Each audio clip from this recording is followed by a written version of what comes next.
Hello, people of YouTube. My name is Steve Gray, and thank you for watching. If you're new here, please hit that subscribe button, turn on that notification bell, leave a like, and feel free to comment down below what you would like me to do for future videos. So today we are talking about Miss Harley Quinn, Season 1, Episode 5, and this episode is basically a origin story or a kind of retelling of an origin story. We actually get some fourth wall breaking in it, which I thought was pretty hilarious. It's kind of like, yup, don't worry about logic for the next 20 minutes, which I thought was pretty funny in the episode. I believe that was said by Dr. Psycho, who does not like being called just Psycho, we learned. He prefers to be called Psycho.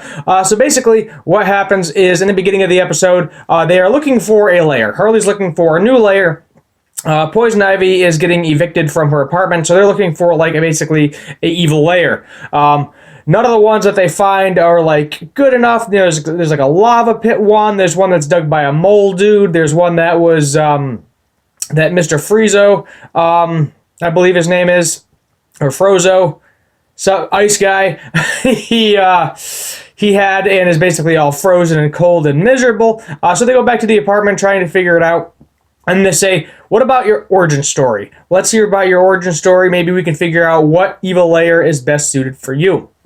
So it basically breaks Harley's mind because she is basically blocking out what actually happened. So we know that from pretty much comics, movies, etc., that she willingly jumped into the bleach. There's actually a butthole joke in there, but we won't get too dirty for the sake of this.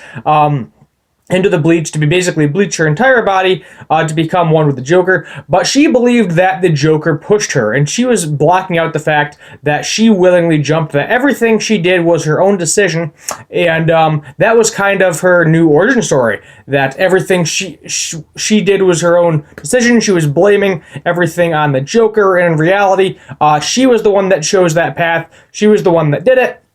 And it all comes down to realizing that you are in control of yourself and you need to basically do what you need to do. You need to take your own path.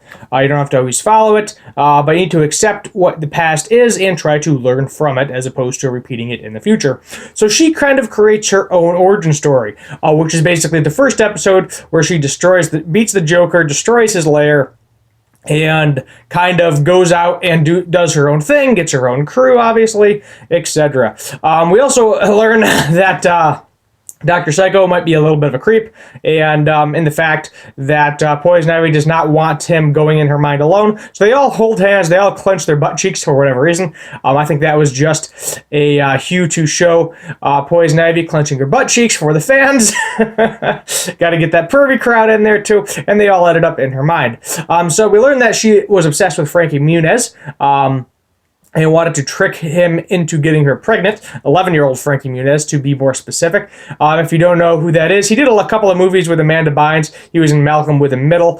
Feel free to look any of those up. I think he's like a race car driver now, and he's in a band. So he kind of stepped away from acting, and now he's kind of doing his own thing. Still a decent guy, though, from what I can tell. Anyway, we also learned that her parents were kind of messed up. She had a messed up childhood. Her dad beat her mom or whatever, and that she was kind of just terrible all throughout everything. She was the valedictorian of her school. She basically told everybody to go after themselves as she was graduating. And I was like, oh, okay. So Harley's just been a terrible person from the get-go. But it's kind of nice because she broke out of her own shell. Now she is 100% doing her own thing. She still has feelings for the Joker. She probably will always have feelings for the Joker. It's going to be something that's in her subconscious in the back of her mind. But she's basically accepted who she is, what she's done, and I think she can now move forward. Obviously, she is a doctor, although that doesn't seem to be playing too much effect. Poison Ivy, I guess, is a doctor, too, from what I've looked up. And Dr. Psycho, we got 3 doctors, and nobody could explain why she basically broke. Meanwhile, the old guy with the robot arm and leg meets up with an older woman, and apparently they were kind of a criminal group back in the day, and they were like, you know what, I'm not dealing with suicides, everybody's dead here, we're just going to burn down the building, burn the bodies, problem solved. A little bit of Jewish lightning is what they called it, which a little racist. I mean, it's pretty racist, but let's not get into that too much. Yeah, we'll let the comment section speak for itself on that particular topic. So it's good to see Harley growing into her own. It's nice that she has kind of a support system, her friends. You know, she's got Poison Ivy, she's got King Shark, she's got Dr. Psycho, she's got Clayface. So she has a support system to kind of help her grow and be a better supervillainess.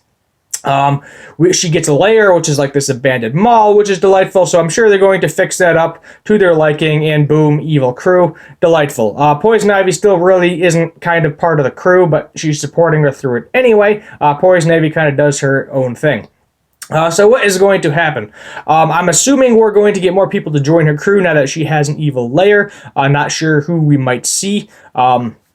But they're close enough to banks where they are, so maybe they'll do some more bank robberies. Batman's obviously going to come back at some point in time. Maybe we'll get some more Harley versus Joker. I'd love to see Bane. I loved what they did with Bane so far. So I wouldn't be surprised if, like, a lot of the people that are kind of with Joker and the Legion of Doom come join Harley, and maybe it'll end with like a everybody against the Joker type scenario, and then Joker finally accepting the fact that Harley is his equal and kind of moving on from there.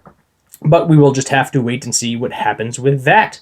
Who knows? So hopefully we'll get some more Batman a little bit, maybe a little bit more Robin. Maybe we'll get a little bit of Teen Titans in there too. That would be interesting, because they did mention that the Teen Titans was technically in this, so that would be delightful to see.